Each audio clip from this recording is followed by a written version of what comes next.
제사로는 성전에 나오는 사람들을 깨끗하게 온전하게 할 수 없다. 황소와 염소의 피가 능히 죄를 없이 하지 못한다. 하나님께서 제사법을 우리한테 주셨잖아요. 모세를 통해서. 그런데 또 성경에서 그 제사로는 우리의 죄가 깨끗하게 되지 못한다. 옛날에는 제사를 통해서 예배를 드렸으니까 그 제사가 처음 언제 시행이 됐는가를 보면 거기서 어떤 의미와 메시지를 찾을 수 있다. 그래서 첫 제사, 즉 제바흐. 근데 제바흐는 제사가 아니고 희생 제물이라고 했죠. 그러니까 희생 제물이 첫 번째 언제 어디서 어떻게 사용됐나를 보면 원조 제사의 의미를 찾아낼 수 있다. 그래서 우리가 첫 희생 제물을 아담과 하와의 이야기에서 살펴보았어요. 그리고 이제 오늘은 마지막 희생 제물을 살펴보는 거예요. 그럼 마지막 희생 제물은 예수님이죠. 첫 제사와 마지막 제사 사이에 있었던 것이 아론 계열이 지낸 제사 아닙니까? 우리가 알고 있는. 그래서 제사장들이 동물을 잡아서 제바흐 희생 제물을 잡아서 그 희생 제물을 하나님한테 드리는 것을 성경에서 제사라고 번역을 했어요. 아론이 하나님께 제사를 드렸다 이렇게 기록이 돼 있으면 그 말은 우리가 바꾸어야 되는 거죠. 희생 제물로. 아론이 하나님께 희생 제물을 드렸다. 황소의 피가 죄를 없이 하지 못한다. 왜 그러냐면 잘못은 사람이 했는데 그 벌은 짐승이 받는다. 의미상으로는 그럴싸한데 완전한 납득이 되기는 어렵죠. 죄는 내가 졌는데 매는 얘가 맞는다. 논리적이라고 볼 수가 없죠. 그러니까 한계가 있는 거예요. 죄를 용서받았다. 이렇게 희생 제물을 통해서 제사장이 선언은 하지만 우리 마음속에 죄에 대한 찌꺼기, 기억들이 남아있는 것이죠. 섬기는 자들이 단번에 정결하게 되어 다시 죄를 깨닫는 일이 없으리니 제사를 드리는 것은 다시 죄를 깨닫게 될 수밖에 없다. 그래서 제사를 계속 드려야 된다. 그 말이에요. 지금 1절과 2절을 전체를 연결해서 들어보면 우리의 죄와 잘못을 용서받았다고 제사장이 선언을 했지만 이 양심이, 내 기억이 과거의 죄를 소환하는 거예요. 그래서 너 그거 완전하게 용서받는 건 아니야. 이런 식의 양심의 가책을 자꾸 하게 하는 거예요. 첫 제바흐는 하나님이 직접 동물을 잡아서 아담과 하와의 수치와 부끄러움, 즉 죄를 덮어줬죠. 몸을 덮어주는 것은 죄를 덮어줬다는 상징적인 의미가 있는 것이죠. 그런데 하나님은 완전하신 분이고 죄가 없으신 분. 그리고 하나님이 동물을 잡으셨어요. 하나님이 제사장이 되셨고. 그렇기 때문에 그것은 완전한 거죠. 하나님이 완전하시기 때문입니다. 그러니까 방금 우리가 동물 제사가 한계가 있다는 것은 다시 죄를 깨닫게 할 수밖에 없다는 것은 내가 죄를 져놓고 동물이 책임을 진다라는 측면에서 불완전성이 있고 또 하나의 불완전성은 첫 희생제물은 완전하신 하나님이들이 제사장이 되셨던 거예요. 그런데 아론 계열 제사장들은 다 흠이 있는, 죄가 있는, 잘못이 있는 인간이란 말입니다. 그러니까 부족한 사람이 제사장이 되어서 다른 백성의 죄를 사하여 주는 거죠. 자기도 채무자인데 다른 채무자에서 너 빚을 내가 책임져 줄게 이런 거하고 똑같은 거예요. 자기가 제사장이 일반 백성보다 죄가 더 적습니까? 전혀 그렇지 않습니다. 죄의 문제에서는 전혀 그렇지가 않고요. 오히려 제사장의 죄가 훨씬 클 때가 많죠. 그리고 제사장이 죄와 율법적인 잘못 앞에서 훨씬 취약합니다.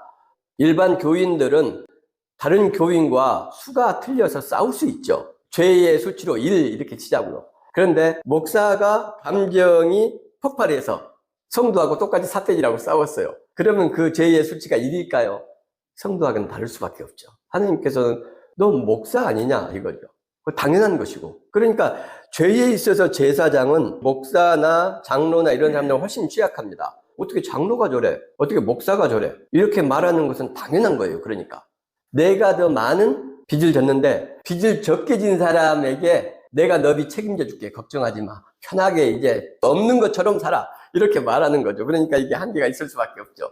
재물의 한계성과 제사장의 한계성 때문이에요. 그래서 이 지금 10장 1절, 2절, 3절, 이게 4절까지 나와 있는데 이 희생 제물의 제사적 예법의 한계, 제사로 드리는 인간적인 형식과 종교 예전으로 드리는 하나님 경배의 한계를 드러내고 이야기했어요. 그러니까 이게 여러분 성경 전체를 계속해서 흐르는 아주 핵심 메시지입니다. 종교 예전과 형식으로는 결코 하나님을 온전히 경배할 수 없다. 이게 성경의 완전한 메시지고 특별히 예언서에 이게 집중적으로 나와 있어요. 자, 구약 성경은 지금의 형태로 만들어질 때의 역사적 정치적 상황이 이스라엘이 바벨론에 완전히 망가지고 마지막 왕 시드기야는 왕자들이 자기 눈앞에서 목이 다 잘리는 모습을 보고 그 다음에 바벨론 왕이 눈을 뽑았어요. 마지막 본 장면이 자기 사랑하는 아들들 왕자들의 목이 잘리는 모습이었어요.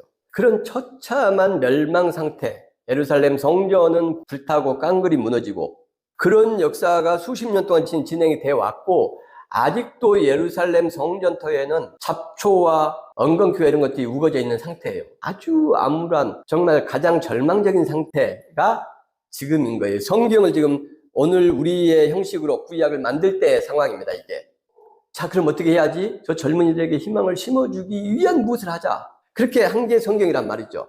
그러니까 그 의도에 맞게 성경을 편집했을 거 아니에요. 그래서 모세 오경 율법서의 핵심은 뭐냐면 우리는 누구냐? 하나님의 선택된 자녀들이다. 이게 핵심이에요. 엄청난 것을 함유하는 거죠. 우리가 잘못해서 비록 이렇게 됐지만 이제 우리가 회개하고 하나님 아버지께로 돌아서면 아브라함이 받았던, 야곱이 받았던, 요셉이 받았던 그 축복을 우리는 받을 수 있어. 이런 것이 포함되어 있는 거예요. 이게 이제 율법서의 핵심. 우리는 누구인가? 하나님의 자녀들이다. 그 다음에 두 번째, 예언서의 핵심. 이것은 왜 이렇게 됐는가? 우리가 왜 이렇게 됐는가? 그 핵심 예언서에서 바로 이 내용이 끊임없이 나옵니다. 형식과 본질은 버리고 너희 형식에 치우쳐 있고 고아와 나그네와 과부는 학대하면서 너희가 송아지는 제사 드렸고 전부 이런 내용이에요. 이게 예언서의 완전한 핵심입니다. 그러니 왜 우리가 이렇게 이 모양 이 꼴이 되었어? 하나님의 뜻을 살아내지 못했어. 그 하나님의 뜻은 뭐였는데? 제사 지내는 것이 아니었어. 성전에 모이는 게 아니었어. 고아와 과부와 나그네들, 이방인들을 돌보고 보살피고 먹이고 사랑하는 거였어. 정의를 세우는 거였어. 이게 예언서의 전체 내용이에요. 어디를 봐도 똑같습니다. 그러니 예언서의 그 책임자들은 그럼 누구야? 정의를 세우지 못하고 고아와 과부와 나그네, 이방인, 약자들을 먹이지 않은 그 책임자는 누구예요? 지도자들이고 부자들이고 많이 배운 사람들이고 강자들이고 그것은 지금 이 시대도 마찬가지입니다. 그렇게 해서 이스라엘이 망했어요. 그게 율법서의 내용. 그리고 이제 성문서. 그 내용은 뭡니까? 욥을 봐라. 조금 인내하면 하나님께서 다 2배, 3배로 멋지게 회복시켜 주신다. 룻을 봐라. 그 이방 모압 여자, 가난한 이방인에게 시집 와서 그렇지만 그렇게 선하고 착하게 인내하니까 다윗 왕의 할머니가 되지 않느냐. 이게 전부 성문서의 내용이에요. 우리로 지금 말하면 지혜서. 그러니 예언서의 내용이 방금 말씀드렸듯이 핵심이 뭐냐면 하나님의 뜻을 행하지 않았다. 구체적으로는 어떻게 해요? 그 하나님의 뜻이 뭐였는데요? 고아와 과부와 나그네를 돌보는 거였어. 제사 지내는 게 아니었어. 희생 제물을 드리는 게 아니었어. 진정으로 하나님을 예배하는 것은 성전에 나가는 것, 예배당에 나가는 것, 헌금을 하는 것, 희생 제물을 드리는 것이 아니야. 그것은 지금도 유효합니다. 정확하게 유효합니다. 특히 우리 한국교회 같은 이런 형태의 신앙 고백을 하는 이 지구상의 교회들에게 더욱더 중요한 메시지라고 생각이 돼요.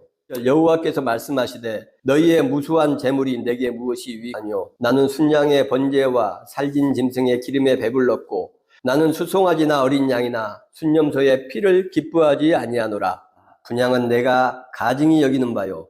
월삭과 안식일과 대회로 모이는 것도 그러하니 성회와 아울러 악을 행하는 것을 내가 견디지 못하겠노라. 너희가 손을 펼 때에 내가 내 눈을 너희에게서 가리고 너희가 많이 기도할지라도 내가 듣지 아니하리니 이는 너희의 손에 피가 가득함이라.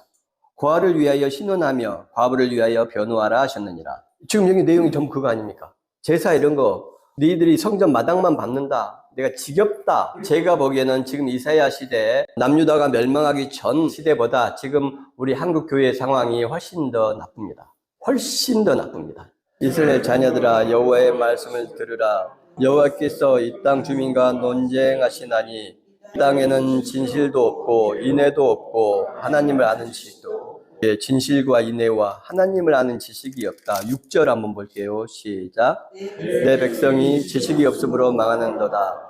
내가 지식을 버렸으니 나도 늘 버려 내 제사장이 되지 못하게 할 것이요 너가 내 하나님의 율법을 잊었으니 나도 내 자녀들을 잊어버리리라. 한없이 나오는 내용들입니다. 전부 이런 내용이에요. 율법을 잊었으니 나도 너를 내 자녀들을 잊어서 너희들 망하게 할 것이다. 율법이 뭐지? 율법의 핵심이 10계명 아닙니까? 10계명의 핵심이 1, 2, 3계명 빼면 4계명부터 안식일. 가난한 사람들 안식하게 해줘라. 고아, 과부, 나그네, 종, 심지어 짐승까지 안식하게 해줘라. 쉬게 해줘라. 3,400년 전에 종과 노예들 안식하는 날 먹을 수 있는 돈 주고 먹을거리 주고 쉬게 해줘라 이거예요. 사람을 위한 겁니다. 안식일은 하나님을 위한 게 아니에요. 마가복음에서 예수님이 다시 한번 확인해 주셨잖아요. 안식일을 위해서 사람이 있는 것이 아니요. 안식일이 사람을 위하여 있다. 그러므로 인자가 안식일의 주인이다. 여러분, 세뇌된 신앙에서 벗어나야 됩니다. 그렇지 않으면 하나님의 이름으로 돈과 시간과 마음을 악에게, 불의에게, 잘못된 거짓 선지자들과 제사장들에게 정말 서글픈 일이죠. 성경을 보십시오, 여러분. 성경을 10계명이, 7계명이 사람을 위한 계명이라는 거 기억하셔야 돼요. 하나님을 위한 계명은 3가지밖에 없어요. 3계명의 핵심은 하나님의 뜻, 하나님의 말을 잘 순종해라 이거예요. 이 지식이 뭔지가 나올 겁니다. 6장 6절에서 9절 시작. 나는 인애를 원하고 제사를 원하지 아니하며 번제보다 하나님 아는 것을 원하노라. 그들은 아담처럼 언약을 어기고 거기에서 나를 반역하였느니라. 길르앗은 악을 행하는 자의 고을이라. 피 발작으로 가득 찼도다. 강도 때가 사람을 기다림같이 제사장의 무리가 세겜길에서 살인하니 그들이 사악을 행하였느니라. 제사장들 제사로 용서받을 수 있습니다. 제사를 드려야 됩니다. 희생 제물을 하나님께서 기뻐하십니다. 계속 이 소리하면서 사기쳤죠. 그 결과와 나라와 민족과 종교와 성전이 거룩하다던 솔로몬 성전이 깡그리 무너지는 거였습니다. 바로 이 사기꾼들 제사장들 때문에. 제사가 하나님을 기쁘게 한다. 속죄, 번건제, 희생제를 드려야 된다라고 외치면서 양을 가져와라, 소를 가져와라. 그 어려운 시대에 이렇게 했던 사람들. 하나님께 영광을 돌려야 된다. 하나님을 거룩하게 섬겨야 된다. 찬양해야 된다. 이것이 믿음이다라고 외쳤던 사람들. 하나님에 대한 지식이 하나도 없었던 거짓 제사장들이 나라와 민족과 신앙을 완전히 지옥 가운데로 이끌고 왔다는 것을 기억하셔야 됩니다. 그리고 지금 한국 교회가 이 상황보다, 이때 상황보다 훨씬 더 나쁩니다. 지금 우리 교회와 상당수 목사들이 하는 것을 보십시오. 우리가 이단이라고 손가락질하는 그들에 비해서 무엇이 낫습니까? 하나님의 이름으로 11조하면 축복받고 복받는다, 사업 잘 된다, 성공한다, 시집간다, 장가간다, 더러운 거짓들을 강단해서 하나님의 말씀을 놔두고 그거 계속 하잖아요. 축복받으라, 복받으라 이런 이야기. 그 짓을 호세아 시대에 지금부터 2600년이 넘는 그 전에 이렇게 했단 말입니다. 그리고 그 결과가 나라와 민족과 솔로몬 성전이 깔끔거리 불타고 망해진 거예요. 우리는 역사 속에서 배워야 됩니다. 교회의 발걸음 디디는 걸로 축복받을 수 없습니다. 그건 축복의 조건이 아니에요. 헌금하는 걸로 축복받지 못합니다. 그걸로 진급하지 못해요. 그것으로 부자 되지 못해요. 하나님께서 원하시는 제사가 아니거든요. 내가 너희 절기들을 미워하여 멸시하며 너희 성회들을 기뻐하지 아니하나니 너희가 내게 번제나 소제를 드릴지라도 내가 받지 아니할 것이요 너희의 살긴 희생의 화목제도 내가 돌아보지 아니하리라. 내 노랫소리를 내 앞에서 그칠지어다. 내 비파소리도 내가 듣지 아니하리라. 오직 이를 물같이 공의를 마르지 않는 강같이 흐르게 할지어다. 아멘. 전부 그 내용입니다. 전부 그 내용. 뭐 더 이상 설명이 필요 없어요. 미가서 6장 제가 한번 읽어볼게요. 미가서 6장 6절에서 8절입니다. 내가 무엇을 가지고 여호와 앞에 나아가며 높으신 하나님께 경배할까? 내가 번제물로 1년 된 송아지를 가지고 그 앞에 나아갈까? 여호와께서 천천의 순양이나 만만의 강물 같은 기름을 기뻐하실까? 내 허물을 위하여 내 맏아들을 내 영혼의 죄로 말미암아 내 몸의 열매를 드릴까? 사람아, 주께서 선한 것이 무엇임을 내게 보이셨나니 여호와께서 내게 구하시는 것은 오직 정의를 행하며 사람을 사랑하며 겸손하게 내 하나님과 함께 행하는 것이 아니냐.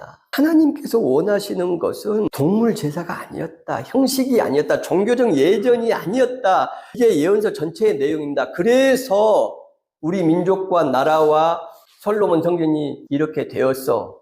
암흑과 절망 가운데 빠지게 되었어. 이렇게 진단을 했어요. 이미 1400~500년 전에.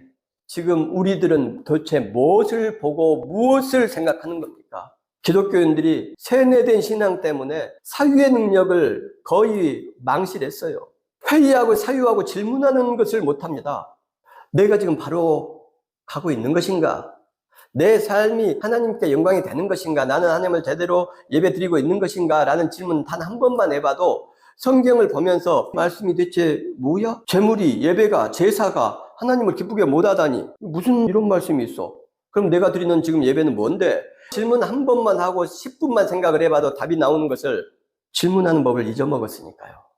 히브리서에 나왔던 말씀이 바로 이 내용, 구약의 이 장구한 물줄기 같은 이 내용을 지금 이야기하는 겁니다. 율법은 장차 올 것의 그림자다. 참 형상이 아니다.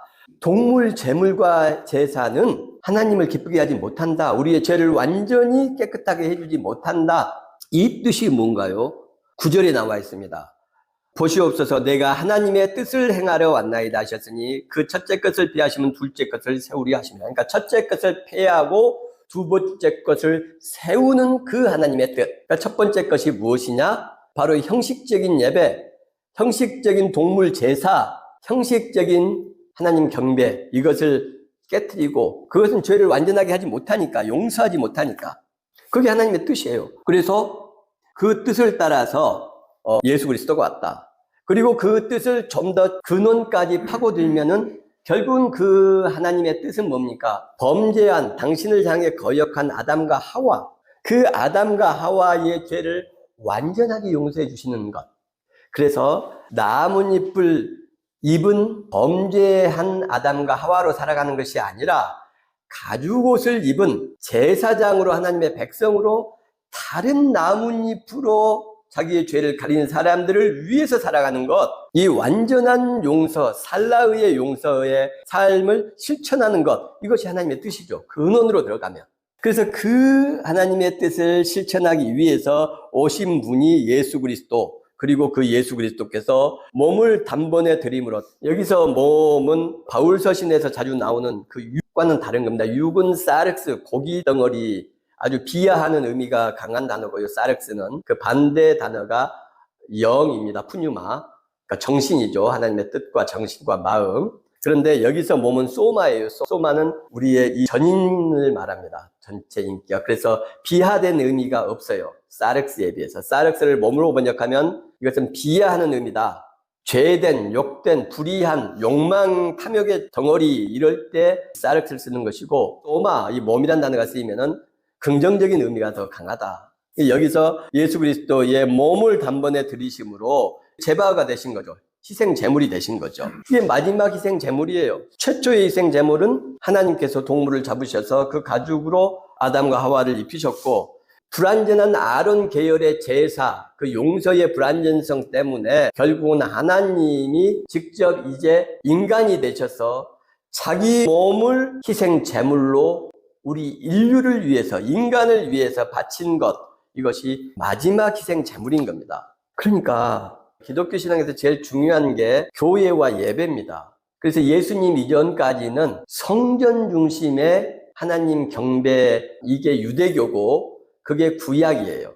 성전 중심이라고 지금 말씀드렸죠. 교회 중심인 거예요.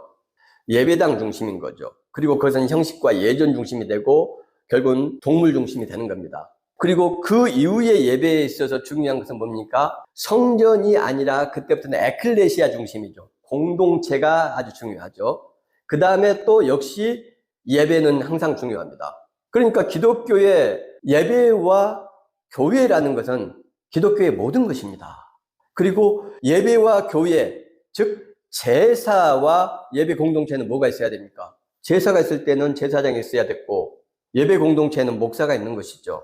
그러니 이 제사장과 목사도 여전히 예배와 교회를 위해서 섬기고 봉사해야 될 수단으로서 바늘과 실로 딸려오는 거죠, 당연히. 그래서 기독교 예배, 기독교 예전, 기독교에 있어서 가장 중요한 본질은 하나님과 예수 그리스도시지만, 이 중심으로 서 있지만, 그리고 그건 성경에 들어있지만, 외형을 이루는 가장 중요한 것은 예배와 교회예요. 그리고 제사장. 그런데 지난주에도 말씀드렸지만, 이 가장 중요한 기독교 세 가지 기둥의 첫 번째와 마지막이 전부 하나님이 직접 개입을 하신단 말입니다.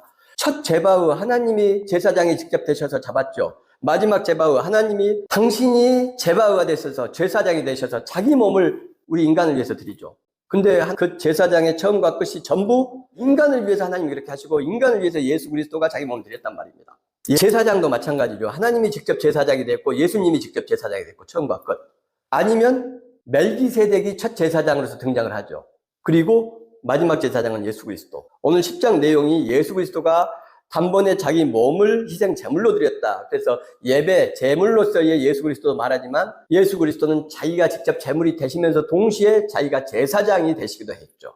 그래서 교회와 예배와 제사장 세 개가 다 첫 교회는 성막이었죠. 하나님께서 노예들 가운데 그들을 돕기 위해서 오신 곳, 이게 교회 미시칸. 마지막 성전, 예수 그리스도, 자기 몸된 성전. 그래서 그 몸을 찢고 우리들에게 영생의 길을 주셨고. 그러니까 성경의 하나님은 완벽하게 인간을 위해서 존재하시는 분이에요. 그래서 인간이 중요하다는 겁니다. 교회는, 예배 공동체는 사람을 위해서 있어야 된다는 겁니다. 예배, 제바흐, 첫 제바흐와 마지막 제바흐가 그랬던 것처럼 이 예배는 성도를 위해서 있어야 된다는 겁니다. 이게 성경의 내용이에요. 그렇게 하지 않을 때 제사장들이 하나님을 위해서 예배가 있는 것이고 하나님을 위해서 제사가 있는 것이다. 그래서 여러분들은, 우리 백성들은, 우리 죄인들은 양을 잡고 소를 잡아서 하나님을 경배해야 된다라고 끊임없이 사기치고 거짓말해가지고 성전이 망하고 이스라엘이 망하고 민족이 부서지고 이렇게 됐단 말입니다. 예수님 때 그 사기짓을 계속 바리새인들이 해가지고 이스라엘이 망해서 800년이 넘도록 나라와 민족 없이 비참한 나그네로 살았단 말입니다. 역사 속에서 뭘 보는데요, 우리가? 여러분, 하나님은 관념의 하나님이 아니에요. 우리 기독교 신앙은 환상과 관념이 아닙니다. 실제예요. 그래서 역사성이 있습니다. 우리가 삶 속에서 신앙생활을 하면서 하나님의 역사성을 피부로 느껴야 됩니다. 그래서 우리가 1월과 2월달에 우리 공동체와 또 개인적으로 저도 생명을 하나님으로부터 보호받았고 그런 적을 제가 말씀을 따로 나눴죠. 그 외에도 하나님께서 우리 곁에 계신 증거를 많이 보여주셨습니다. 지난주에도 미국에 계신 우리 자매 오셔서 함께 예배드리고 또 우리가 기대하지 못하고 생각하지 못했던 그런 감사한 마음, 하나님의 보내신 사람들 아닐까요? 어쩌다 6개월에 1년에 한 번 일어나면 우연이지만 이런 게 한 달에 한 번씩, 두 번씩 벌써 몇 번이 1월, 2월 2달 만에도 일어났습니까? 우리는 이 하나님을 믿는 겁니다. 우리의 관념 속의 하나님을 믿는 게 아니에요. 그러니까 우리가 하나님의 이 말씀을 붙잡고 형식적인 믿음이 아니라 사람을 돌보고 이웃을 사랑하는 그 실천적인 신앙을 통해서 직접 제사장인 내 삶에 역사하신 하나님의 기적을 맛보시기를 주님의 이름으로 축원합니다.